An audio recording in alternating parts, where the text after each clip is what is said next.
মিডিয়াদেরকে আমাদের Agartala city Baptist চার্চে আমরা আজকে গুড ফ্রাইডে অবজার্ভ করছি।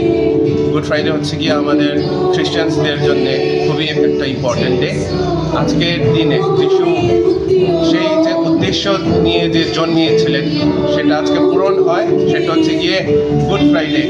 গুড ফ্রাইডে এই কারণেই বলা হয়, অ্যাকচুয়ালি এটা যদি ডিপার মিনিংয়ে যদি যায় আমাদের জন্য এটা একটা মিক্স ইমোশন এই কারণে, কারণ যিশু আজকে জন্মার পর আজকে ক্রুশে নিজেকে বলিদান দিয়েছে, কারণ ও আমাদেরকে খুবই ভালোবাসে, যার কারণে আজকে নিজের রক্ত দিয়ে আজকে পরিত্রাণ দেওয়ার জন্যে বাইবেলে লেখা আছে পাপের বেতন মৃত্যু।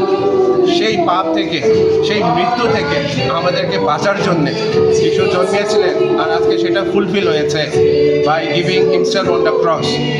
এটার পর on the third day coming Sunday হচ্ছে গিয়ে ইস্টার সানডে, যেটাও খ্রিস্টানদের জন্য মোস্ট ইম্পর্টেন্ট ডে, কারণ গুড ফ্রাইডে আর ইস্টার সানডে যদি না হয় ক্রিসমাসের মিনিং থাকবে না।